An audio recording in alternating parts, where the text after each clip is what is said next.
So welcome back to my channel, guys. This particular video of this lace placement is actually an answer to many questions of this lace placement video.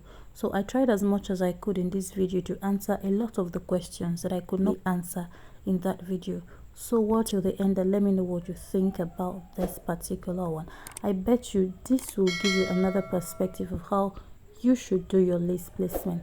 So I'm very excited to be sharing this method with us today. So I hope you find it helpful and I hope you get to try it out as well. So I used Regilene boning for this part of it, right? I already covered it with the tool. This is the size I used, 1/2 inch is the size I used, and you can see all of the points where I attached the Regilene bonings right now. So this is just the normal tool, and I used zip as opposed to the normal eyelets, right? And you can see this extra allowance here that I have not cut out and I've not done anything about it. And as much as you might want to say that it's a mistake, it is not a mistake. When my client sizes it on her body and after fitting it, I am going to now cut it away and use this Regilene boning that I've closed to completely seal this part up. So the number of Regilene bones that you can see on the tool is a number of parts that are held together and I sew. So until my clients come and does the final fitting, before I would trim off that excess, because she might want me to still like enlarge it a little on her body or a little bit tighten it more. So this is the point we are in right now. So this is the lace I am going to be using to do the placement, right? As opposed to just using a straight lace and just placing on the fabric, I like to cut exactly what I've cut on the tool. I like to cut exactly the same thing on the lace so that my lace has the same shape as the tool that I'm using. By saying tool, I mean the net that I'm using for the base, right, of this overbust corset. Right, so this is what I'm going to be using. Right next after that, I'm going to be using these cups. Like if you missed the video of this cup, I already did a tutorial of how I covered this cup, so you can check my description for a link to that, or look to the top right side of the screen. I'll be leaving a link to that effect if you want to learn how to cover your cups this way. So where I am pointing at right now is the underbust length, right? So you place your cup and let it end exactly on the underbust length, that is where the bust ends. That is where your cup should end. So you are going to do a lot of work here. Most times I like to do it on my mannequin, but my preferred method is to make them on my model, on the owner of the dress, right? Whoever I'm making the dress for, I like them to wear it while I'm adjusting the whole thing on their body. So to make it easier for you, if you're not using a mannequin or you're not using it on the owner of the dress, get your breast ham and place it on it. Then you just bend it. Be very gentle with it. Tool nets are not as hard as your normal fabric, right? And I doubled this net. I'm using 2 pieces. If you want a more decent look, use 4, like double the mesh into 4, right? Just lay them together into 4 layers before you cut all of your patterns. But because I'm going to be layering a lace on it, because I'm going to still be covering it with a lace, that is why I'm comfortably using these 2 layers. But if you're just using this alone and you're going to be beading afterwards, use 4 if for decency purpose, or more than if you can control that. But this one I'm using just 2, because again, like I said earlier, I'm going to be covering it with a lace, right? So at this point, this is where the major work is, trying to adjust the cup and just adjusting everything. This is where like the major work is. So you are going to just do it all around, flip to the corner that allows you to adjust your tool, your net, your base. Flip it however you want, as long as it allows you to gently and correctly fix the cups on. So just watch at this point, right? I'm not going to be doing a lot of talking right now, so just watch and see what I am doing, right? So this is just the first cup that I'm trying to lay on the base of our tool, So take your time, because if you miss it at this point, it's going to be a big problem when you're done with the whole dress. So after I'm done with the cups, I'm going to be using my plastic boning. Usually when I'm making a corset, when I'm adding extra structure, by extra structure I mean when I'm adding bones to my corset, I like to use Raglan boning and plastic boning for firm structure for real. But if you can't take the heat, if you can't take it, you just use only Raglan boning. But I have my explanations, I have my reasons why I don't use just Raglan boning alone. So I've gone ahead to attach the two, and then I've sewn one. I would recommend this curved needle. As a fashion designer, this is a must have, right? So I am using the smallest of the size. It comes in a number of 4, so I just went with the smallest of the size. So this is what I'm going to be doing. I'm going to be passing the needle from the inside of the cup so that the knot on the thread is visible inside, so that you don't see the knot of the thread outwardly. I am going to bring the needle out. I want you to watch carefully from this point, right? So I want to show you a mistake that I made. So just look at these two cups that I have attached. You can see that this cup is just before the underbust length. So you can see that I still have some spaces for the underbust length. This is where the cup was supposed to end at this point, right? So I'm going to be loosening it after now to correct that. But for the sake of this tutorial, let's continue. I'm going to correct that behind the camera. So exactly where your thread comes out, you are going to pass the needle exactly on that point, this way, and bring it out. Be gentle with the tool because you don't want to wound your tool, right? And then exactly where that thread comes out again, you are going to still pass your needle from that point. Don't give it so much distance. Gently, then continue. See where the thread came out. I'm going to follow through from that point again, take it outward again, and then I will just continue doing that until I'm done attaching the second cup to this part, to this dress. Okay, you can see that the threads are not even visible. You can't see that I'm using a thread tool. You can't see that a thread actually passed through this place because of this technique of hand stitching. You can just imagine stitching with a needle and then your threads are not visible. So you can see why it is very advisable and very better to use this curved needle, right? If you are using a straight needle, I just want you to imagine the difficulty you're going to have, you know. So this is very required if you are using a curved needle. It makes your work easier for you. You won't get to injure yourself. I am very sure if you are using a straight needle, it's going to break. It's going to then injure your tool, and then at the long run it's going to affect you as well. So when I flipped it to the wrong side, you can see that the threads are not even visible. So it means all your threads are passing in between. They're passing through the middle of the cups. You can't see them outside from the wrong side of the fabric, and you can't see them on the right side. This is what I have. So we succeeded in joining the cups, so I'm going to use this plastic boning right now. So this is the right time to add your plastic bonings, but because my client needs to still wear it, I'm just going to be skipping that part and just show you. But you know how to add your plastic bonings, right? We already made channels for it with the Raglan bones. So we're going to be passing it in between the Raglan bones to the body of the tool, right? See the lines that are on this tool? That's the place we're going to be passing our plastic bone. So I'm going to be placing the lace right now. Every seam, every point on the tool also has a point on the lace. So be careful to align each point on the lace to each point on the tool, right?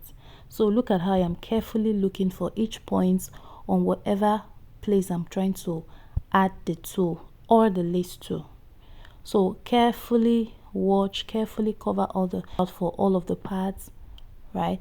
And stretch it as you are adding to the bust part. Stretch your lace so that it's not sagging at the breast area, at the bust area. So stretch your lace and pin them.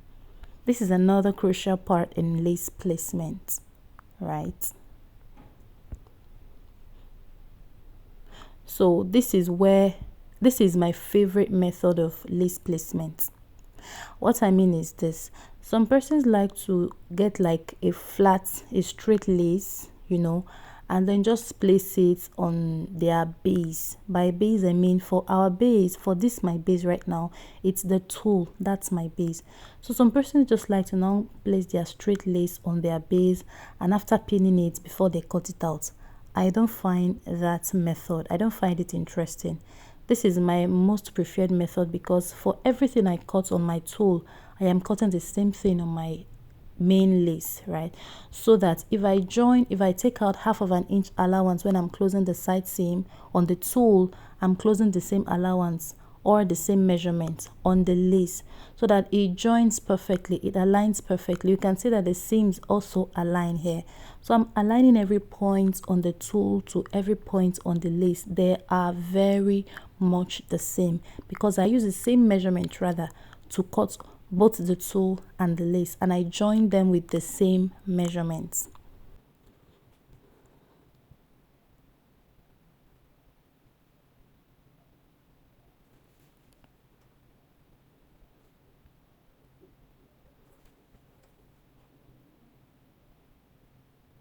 So when I get to the zipper part, you can see that I've not cut out the excess zip. I'm going to cut it out, but just not at the minute.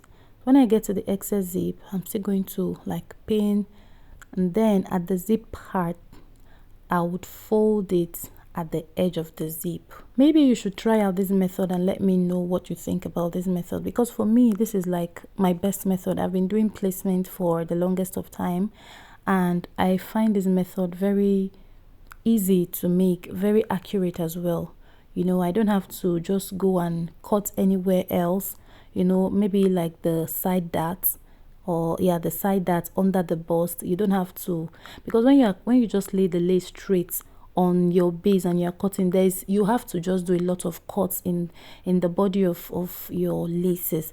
But for this one, you don't have to cut anything because you cut exactly what you cut for your base already. So it just makes the work very easy for you.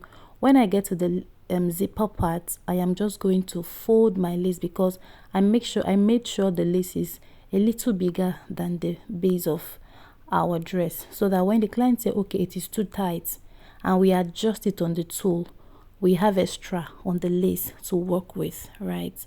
So that's the reason why we left extra on the lace. So we are just going to fold it on the zipper part like this. And if you are wondering, so how do you sew all of these things that you've pinned down?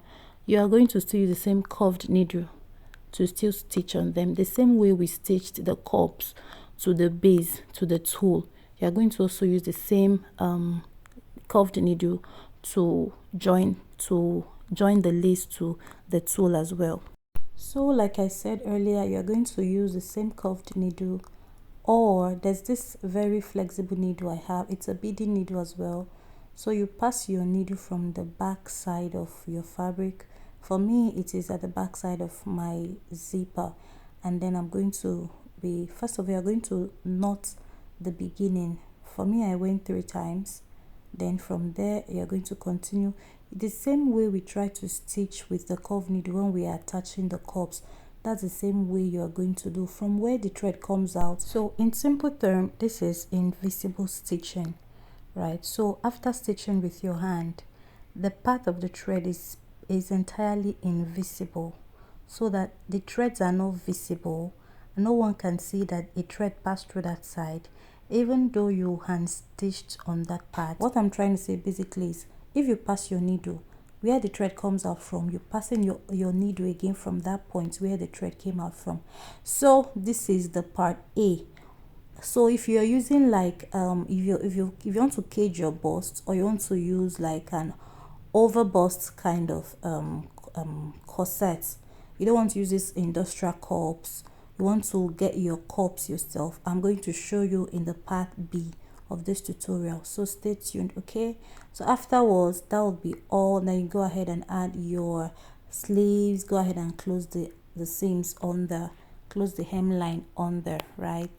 So watch out for the next part of it. Okay, see you in a minute. Welcome to the part B of this tutorial. So in this first part, I'm going to be showing you how some persons like to lay like a flat lace, a full lace on their base. The base, like I told us in the first part of the tutorial, is our toe, and then they start pinning it. So just watch how I go about pinning the lace to the base. Yeah, I want you to watch with attention how I am laying the lace on the base with pins. So at every point where I want to pin on the base, I stretch the lace so that it is firm on the base, right? So while a lot of people prefer this method, I prefer the other method that I'll be showing at the other part of this video. So for the record, there is absolutely nothing wrong with this method. I've done this method a number of times in the past, and for other people this is like their favorite method to use. So I am not condemning any method of lace placement. As long as it works for you and it gives you what you're looking for, please go ahead and do it by all means. Okay, so after pinning everything together, then they go ahead and get a scissors and just trim every part, like the edge of every part. They just go ahead and they trim it using, first of all, from the hemline, and then come to the armhole, trim all the way around the armhole, and then pin the other ones down as well. Right, for me, I find a fault in this method, because how about if the client wants an adjustment? So I don't like this method. So this is my preferred method, right? So like I said in the first part of this tutorial, I cut exactly what I cut on the base. I cut exactly on the lace. So I'm going to just be matching every point I can see on the base. On our tool, I'm going to be matching it with the lace right now. So just watch till the end of this video and let me know what your preferred method is. So we are open to try other method, but I can say to you that I've tried other method, but this particular method works perfectly for me. So that when the client said, okay, I want an adjustment, it's too tight or it's too loose, at that point adjusting it to the client's preference wouldn't be a problem with this method. But if it's the other method where you have to lay a flat lace, a straight lace on your base, it becomes a problem because there are no more allowances to adjust to that. But for me, it's the deal. So just watch it and just let me know, would you also prefer this, or you'd love to experiment and just find out your own unique method of doing it? So let's know. Let me hear your thoughts. Let me know your thoughts in the comments. I will be glad to read that you experimented this, or you tried out this method and you like it, or you have your reviews about it. So I'm just very excited to know what you think about this method. But for me, this is 100/100 any day and anytime. So you can see that our dress is taking shape already. This is a very beautiful baby girl. It's already coming out like a beautiful baby girl right now. And as we're fitting it, as we're adjusting it with the pins, it is giving us the shape of what we are actually creating. Can you see that?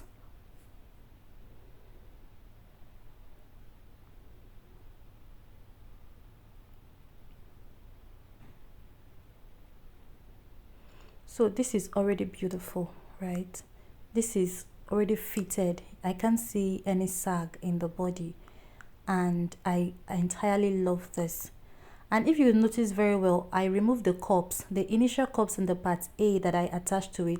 It wasn't the client size, it was way smaller than her bust cup, so I had to remove it and make something else that was her size. So this is the final result of what we did, and I love this. So guys, if you're yet to subscribe to my channel, why would you not subscribe to my channel when I'm bringing you this kind of updates, right? So I did a video sometimes about lace placement in the past, and I had a lot of questions, right? So in this video, I tried as much as I could to correct that question and to answer that question. So I'm hoping to hear from you as you try out this method. Okay, so see you later. Bye.